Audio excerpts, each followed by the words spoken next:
Counter આજે જેના પર રિપોર્ટ આવતો દેખાય છે। શરૂઆત કન્ઝ્યુમર ડિસ્ક્રિશનરી સાથે કરીએ તો અહીંયા મોર્ગન સ્ટેનલીનો રિપોર્ટ આવ્યો છે। તેમનું માનવું છે કે ભારતનું જે ડિસ્ક્રિશનરી લેન્ડસ્કેપ છે મોટાભાગે સ્થાનિક પર રહેતું દેખાઈ રહ્યું છે। તેમણે વેદાંતા ફેશનને ડાઉનગ્રેડ ટુ ઇક્વલવેટ કોલ આપ્યો છે અને લક્ષ્યાંક તેમણે ઘટાડ્યા છે। 850 રૂપિયા પ્રતિ શેરના લક્ષ્ય હવે તેમણે આપ્યા છે। પણ બીજી બાજુ એબી ફેશન જે છે તેમણે અપગ્રેડ કર્યું છે અને ઇક્વલવેટ રેટિંગ તેમણે આપ્યું છે એબી ફેશન માટે અને ત્યાં લક્ષ્યાંક 269 પ્રતિ શેરના તેમના તરફથી કરવામાં तो बात करी ले टाइटन और विशाल मेगामार्ट जेवा मार्केट लीडर्स है ते हजी पण तेमने मजबूत लागी रह्या छे ने ट्रेंड और जुबिलंट फूड पर पण तेओ पॉजिटिव बनता देखाई रह्या छे। तो आ खास करीने कन्ज्युमर डिस्क्रिशनरी माटे ओवरऑल तेमणे व्यू आप्यो छे। टेलिकॉम एज अ सेक्टर माटे बर्स्टेनનો રિપોર્ટ આવ્યો છે। તેમનું માનવું છે કે ટેલિકોમ શેર્સ જે છે તે આવા અસ્થાયી અને વોલેટાઇલ બજારમાં પણ સૌથી ડિફેન્સિવ ક્ષેત્ર જે છે તે અહીંયાથી રહેતું દેખાઈ રહ્યું છે અને ભારતીય ટેલિકોમ કંપનીઓ જે છે સમગ્ર એશિયામાં ફાયદામાં આગળ રહેતી દેખાઈ રહી છે। બીજી બાજુ ભારતીય એરટેલની વાત કરી લે તો યર ટુ ડેટમાં જુઓ 10.1% ઉપર આપણને જે છે તે કામકાજ જોવા મળ્યું છે, જ્યારે ઇન્ડસ ટાવરમાં લગભગ 8.6%ની તેજી આપણે યર ટુ ડેટમાં જોઈ છે। સંભવિત ટેરિફ વધારો જે છે તે સેક્ટરની आवक અહીંયાથી થોડી ઘણી વધારતી જોવા મળી શકે છે અને ભારતીય એરટેલ તેઓની ટોપ પિક્સ અહીંયાથી ટેલિકોમ સેક્ટરમાંથી બનતી દેખાઈ રહી છે।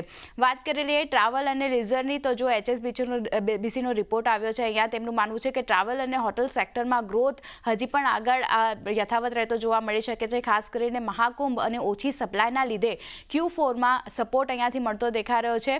હવે Q4ની આગળ ખાસ કરીને હોટલ સેક્ટર માટે કોઈ ચિંતા તેઓ નથી જોઈ રહ્યા અહીંયાથી અને ખાસ કરીને એરલાઇન્સની વાત કરી લે તો કોસ્ટ પ્રેશર થોડું ઘણું જોવા મળી શકે છે, પણ જે રીતે ક્રૂડની કિંમતો ઘટી રહી છે અને yieldજે રીતે મજબૂત થતી દેખાઈ રહી છે તો આ અસર જે છે તે અહીંયાથી થોડી ઘણી સરભર થતી જોવા મળી શકે છે। તેમણે ઇન્ડિગો પર બાય કોલ મેન્ટેન રાખ્યો છે અને લક્ષ્યાંક 5975 પ્રતિ શેરના તેમના તરફથી કરવામાં આવ્યા છે। ઇન્ડિયન હોટલ માટે તેમણે બાય કોલ આપ્યો છે અને લક્ષ્યાંક અહીંયા તેમણે વધાર્યા છે। 944 પ્રતિ શેરના લક્ષ્ય તેમણે કર્યા છે। પણ બીજી બાજુ સ્પાઇસ જેટ માટે જુઓ તેમણે રિડ્યુસ રેટિંગ આપ્યું છે અને લક્ષ્યાંક 25.10 પૈસા પ્રતિ શેરના તેમના તરફથી કરવામાં આવ્યા છે, જે રીતે અનસર્ટેનિટી વધી રહી છે એને ધ્યાનમાં રાખીને। વાત કરી લઈએ ઇન્ડસ્ટ્રીયલ પર તો ઓવરઓલ તેમણે ગોલ્ડમેન સેશનો એક રિપોર્ટ આવ્યો છે અને L&T માટે તેમણે ન્યુટ્રલ કોલ આપ્યો, ખાસ કરીને ડાઉનગ્રેડ કર્યું છે। જે પહેલાં બાય કોલ હતું ત્યાંથી ન્યુટ્રલ હવે કર્યું છે। લક્ષ્યાંક 3330 પ્રતિ શેરના તેમના તરફથી L&T માટે કરવામાં આવ્યા છે। બીજી બાજુ KEIની વાત કરી લઈએ તો અહીંયા પણ તેમણે ન્યુટ્રલ બાય કોલ આપ્યું છે। લક્ષ્યાંક 2980 રૂપિયા પ્રતિ શેરના કરવામાં આવ્યા છે।